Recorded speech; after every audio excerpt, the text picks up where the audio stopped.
I hope you don't mind our making the television comfort test. No, not at all. Make yourselves right at home. Clyde and I refuse to buy any house unless it makes us feel comfortable while we're watching TV. Oh, this is the most comfortable television house in town. Mr. Sanders, settle back and relax. Loosen your tie. Take your shoes off if you like. Well, thank you. I think I will. Oh, I hope you decide to buy the house. As long as we're not going to live here any longer, I'd like you to have it. I like it, Clyde. It's such a restful room. Would you excuse me a minute? I have a roast in the oven.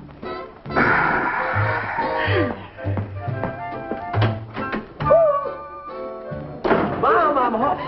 Oh, sorry, I beg your pardon. I must be in the wrong house.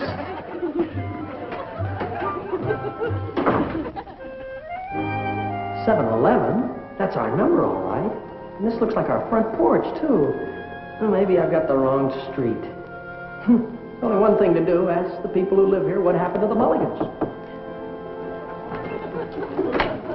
Excuse me, ma'am, but... Michael! Mom, how are you doing here visiting these people? Sanders are here to buy the house. Come on into the kitchen. I'll tell you all about it. We're going to sell the house? Mom, why are we selling the house? Well, I almost forgot the cake. Oh, I hope we're not selling the roast, too. Michael, I want to explain to you why we're selling the house, and I don't want any comments until I've finished. All right. Why are we selling? You probably don't remember my Aunt Agatha. She passed away when you were about 13. Aunt Agatha? Aunt Agatha, yeah, I vaguely remember her, Mom. Say, wasn't she one of your favorite aunts or something? Yeah, well, I was talking to Aunt Agatha yesterday, and... You were talking to Aunt Agatha yesterday? We agreed no comments until I finished. It was at a seance. I communicated with Aunt Agatha through a medium, Madame Toledo. Aunt Agatha always gave me the best advice, so when she told me to sell the house immediately, I couldn't go against her wishes. Well, it sounds kind of fishy to me, Mom. Oh, Michael, if you'd been there and spoken with Aunt Agatha yourself, Michael! Just a little nibble. You know your father likes the end cut. Me too.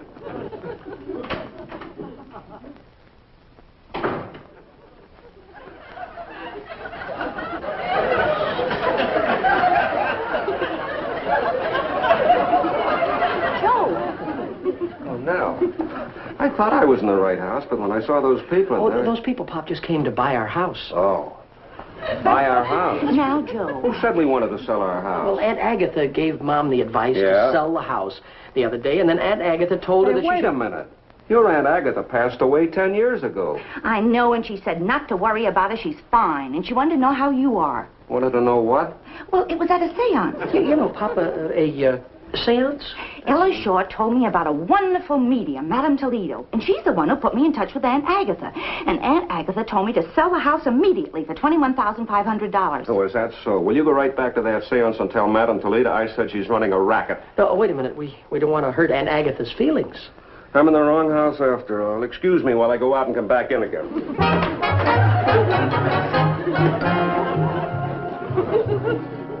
You mean to say your mother's going to sell your house just because she went to a seance and some mysterious voice told her to? Come on, Mick, what is that? I don't know, Freddie. Aunt Agatha was Mom's favorite aunt, and she used to always take her advice. Well, you have to admit, Mickey, it's a little hard to believe. But, Pat, if she wasn't talking to Aunt Agatha, who was she talking to? Maybe she was talking to Julius Caesar. No, the lady before Mom was talking to him. Mulligan, your mother didn't talk to her Aunt Agatha any more than the lady in front of her talked to Julius Caesar. Pat, you left the intercom on again. Sorry, sir. That's all right, Pat. Tell Mulligan and Devlin to come in here a minute. Yes, sir.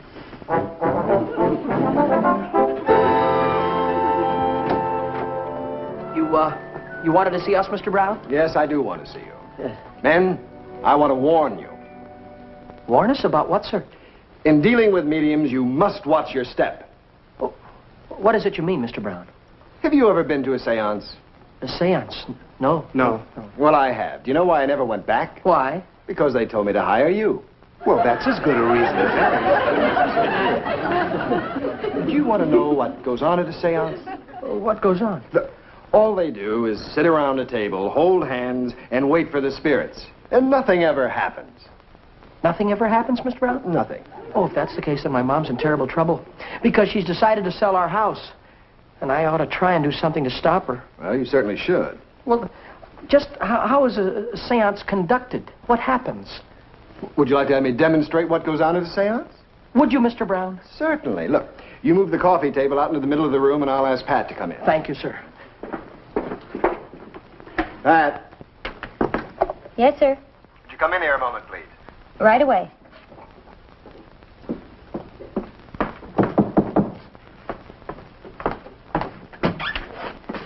How do you do, miss? My name's Toby Napoleon. Would you be interested in some shoelaces or men's ties? Not today, thank you. Well, then how about some leather belts? Watch bands, wallets, money clips, shoe polish? I'm sorry, I'm very busy. Well, how about the boss? Alligator cufflinks? My boss is in a meeting right now. Pardon. I'll wait. don't be frightened, Pat. Come in. Sit down. Mr. Brown, what's this all about? Well, we are about to start a demonstration that will show you that a seance is impossible. It's not very dark in here, Mr. Brown. I hope it'll work. It wouldn't work if it were pitch black. Oh. Now, we clasp hands, Clasp hands. close our eyes, and concentrate on the spirit world. Oh, on the what, sir? On the spirit world.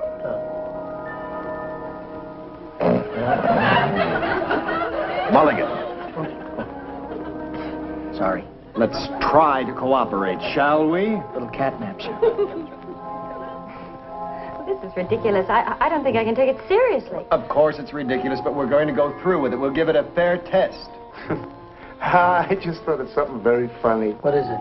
What if the president of the network should come in right now? Boy, would we have a lot of explaining to do. You have a North sense of humor. Mr. Osborne is in New York, 3,000 miles away. There isn't the slightest chance of his walking in on us. Mulligan, lock the corridor door.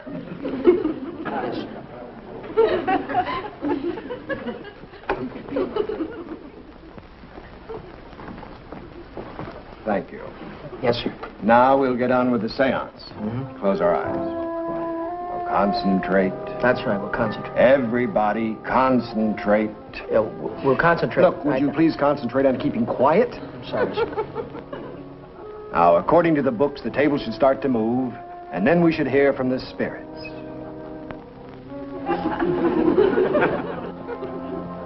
See? Nothing happens. I knew it wouldn't. You didn't think we'd really contact a spirit. Of course not. Maybe, Mr. Brown, maybe we didn't concentrate hard enough. Maybe they're hard of hearing. Yeah, why don't you yell at them a little, Mr. Brown? Just kind of give them a yell. All right, all right. Hello out there. Can you hear me? I can hear you. Can you hear me? This is Charles Brown. If there's anyone out there, answer me. I said, answer me. I'm here. His voice has changed. You don't suppose we've hooked Julius Caesar? You out there, identify yourself. What is your name? My name's Napoleon. I'm not receiving you clearly. Would you mind repeating your name? Napoleon. Beginner's luck, we've hit the jackpot.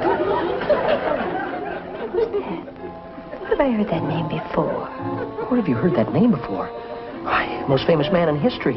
He's the reason I flunked it. Let's not break the spell. I hope I proved to all you doubting Thomases that a seance is nothing to be taken lightly. As I predicted all along, we have contacted the spirit world. Wow. Ask him about Josephine. Yeah. Napoleon, are you still out there? Yeah, I'm here. How is Josephine? How did you know about Josephine? It's history. I knew she couldn't keep her mouth shut. That doesn't sound like the Napoleon I flunked in history. Napoleon, what is your mission here? I just dropped in to see how you're fixed on shoelaces. Of course. I should have known all along. Pat, what are you doing? Mr. Napoleon, will you come in, please? Gentlemen, may I present Mr. Napoleon, just in from the spirit world, Pomona branch. Oh, so that's the way you television executives dream up all them ideas for shows, huh? Hey, fellas, let me show you.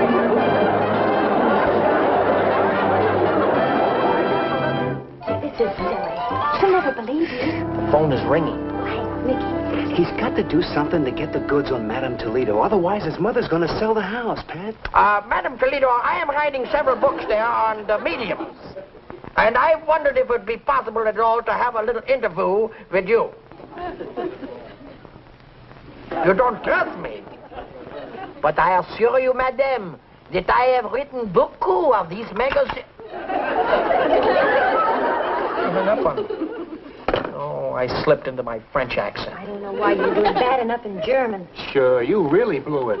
Yeah, but we've got to expose Madame Toledo and save the house for Mom and Pop. Madame Toledo is trying to fleece your mother. She's not interested in any professor. She's just interested in separating people from their money. Hey, Pat's got a point there, Mick. If we can talk her into thinking that we have money and we're not too smart, we'd be in. Neb and Zeb. Neb and Zeb? Yeah, remember the characters we played, the Smallbone Brothers at the Christmas party? Oh, you mean when they booed us off the stage? Hello, is this Madame Toledo? This is Zeb Smallbone speaking, and we have a money problem.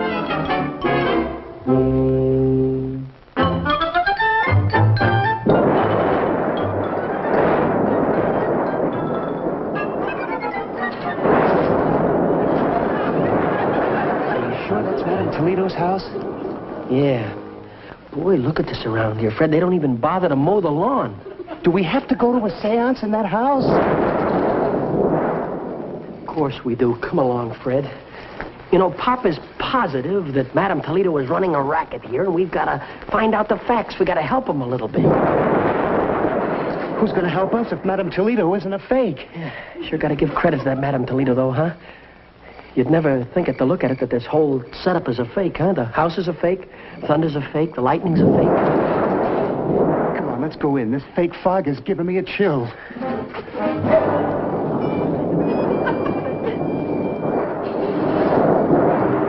still not too late to change our minds, you know. Now, wait a minute. We're not changing our minds at all. Come on, Fred. Remember this. We've got a job to do, and we're going to do it. And remember also, the minute we walk through that door, we're no longer Mickey and Freddie. But we're two fellas from the backwoods country.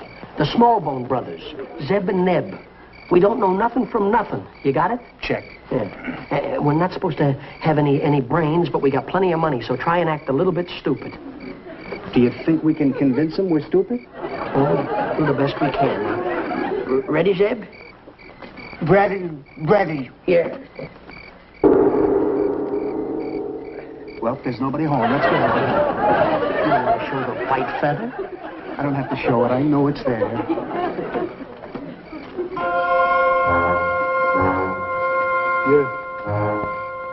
Oh, he's got to be kidding. You have an appointment with Madame Toledo. That's right. We have an appointment. This is my brother Zeb, and I'm Neb, and we have an appointment with Mrs. Toledo.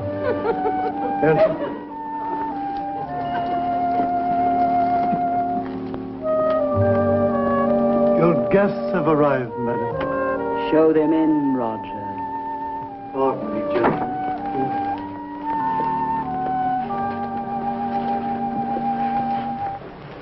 Wonder who decorated this place.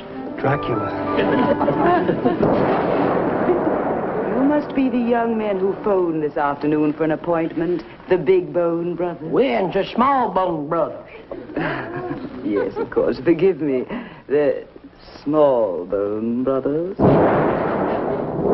Beautiful night, isn't it? Oh, yeah. Beautiful night. Oh, boy. Shall we take our places for the seance?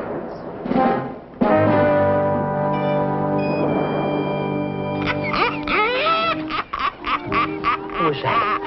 We have never tried to find out. Let's keep it that way. Sound effects records are great. I think Madame's got a couple of live ones out there this time. $10 million. With that kind of dough, we don't have to waste our time with that cheap house buying racket. And now, if you are ready, we will hold the seance and summon the spirits.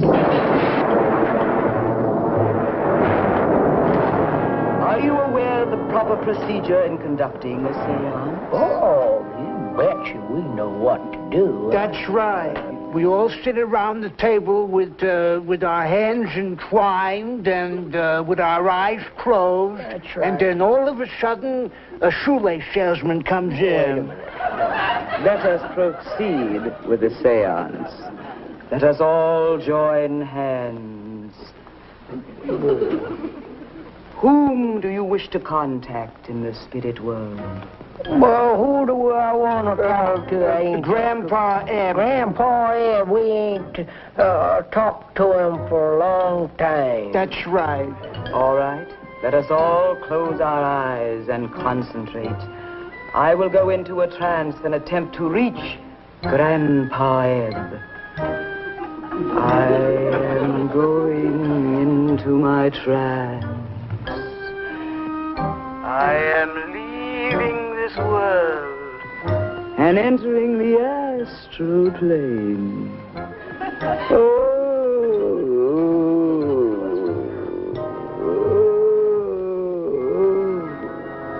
What's with the moaning and groaning? Won't disturb the seance.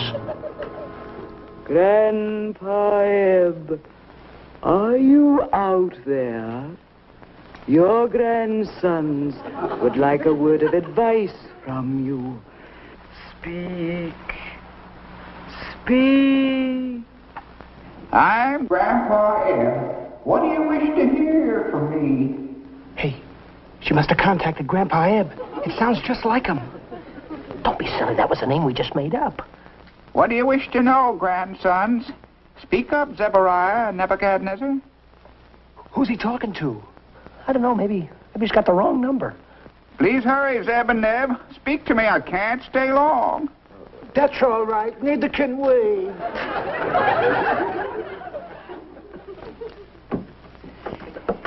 I know why you contacted me. You want advice on how to dispose of your fortune. But first, let me prove to you that I'm really your Grandpa Ebb. I'll tell you your Social Security number, when your driver's license expires, and...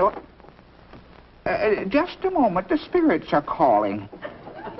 Look at the name on this driver's license. Michael Mulligan. These kids are plants. We're in real trouble. Roger, get Madam in here, quick. Grandpa Ebb. Come back. Come back, Grandpa Ebb. Yeah, I never did know my Social Security number. Madam Toledo. Madam Toledo. Madam Toledo. What? Where am I? Roger, I told you never to disturb me when I am in a trance. But this is urgent, madam. A problem has arisen. Excuse me, gentlemen. I shall be right back. Hey, Mick, are you sure this is a fake setup? That Grandpa Ebb sure knew an awful lot about us. How could he know our Social Security numbers when we don't even know them? Look, let's check him just to make sure he's telling the truth, huh? Yeah, we'll find... Oh, it's gone. So's mine. That proves that some kind of a racket's being worked here right now. What are you looking for? Wires. Pop told me that sometimes these places were wired with secret... Hey! Look! A microphone. A hidden mic. Is it true what Roger tells me? Take a look at this. Aha! Just as I thought, Fred, there's a wire leading underneath this carpet. I wonder where it goes to. Look, you search another part of the room, and I'll find out where it leads to. Sure. Yeah.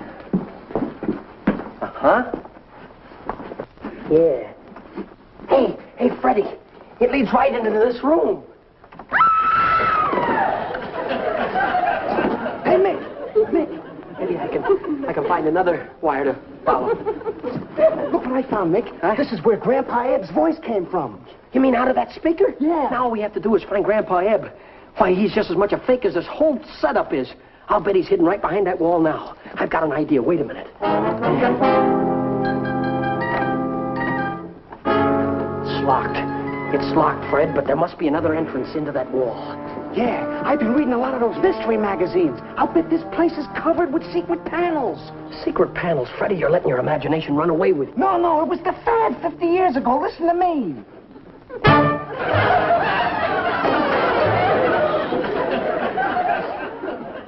I tell you, all we... Mick, Mick? No, Mick. Freddie. Freddie.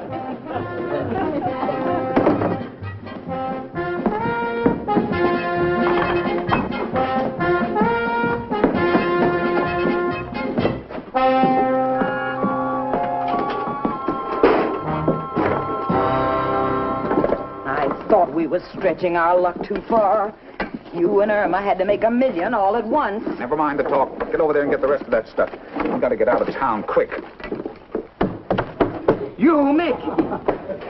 Mick, are you in there?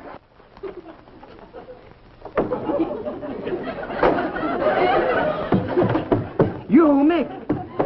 Hey, Fred. Keep away from that wall. It's a tricky one. I can hear you, Mick. Speak a little louder. I'm right here. Oh, I can hear you good now, Mick. I'm right beside you. Excuse me, buddy. I'm waiting for a... Well, where did you come from? I don't know, but you're absolutely right. This house is packed with secret panels. Would you believe it or not, Fred, while you were standing over here, looking for the panels, I just backed against this wall. Yeah? Oh, Mick, not again. Why do I always have to explain things to Freddie? Is that the house? Yeah, that's it, Joe.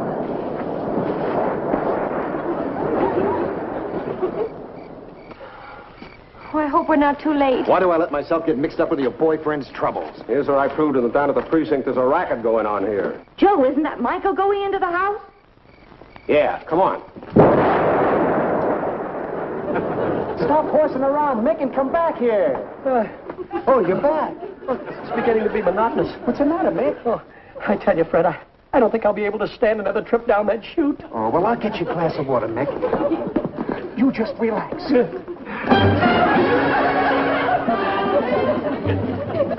the cops. We better go out to the secret panel.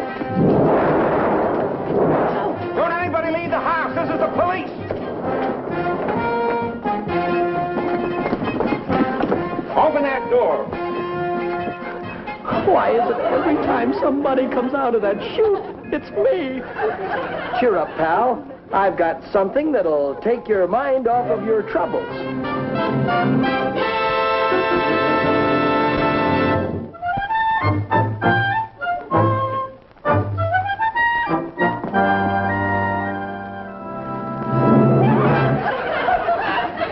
Madam Toledo. Mrs. Sanders. Mr. Sanders.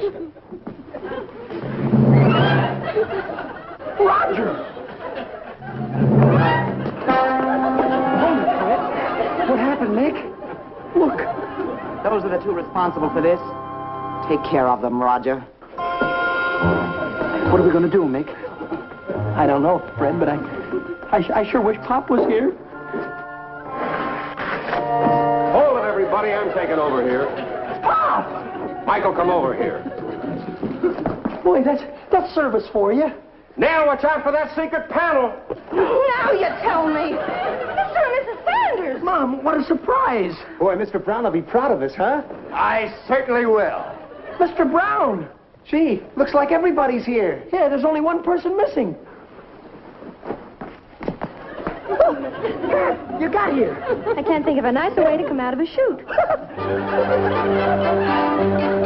Well, now that everybody's here, let's have a seance. Mickey Rooney will be back in just a moment. Well, hiya, friends. That was the good word from the folks who bring you our next show. Be with us then, won't you? And incidentally, no more standing in front of those tricky walls for me. No, sirree. I'm playing it safe from now on, right on the ground floor. No more sliding down that chute.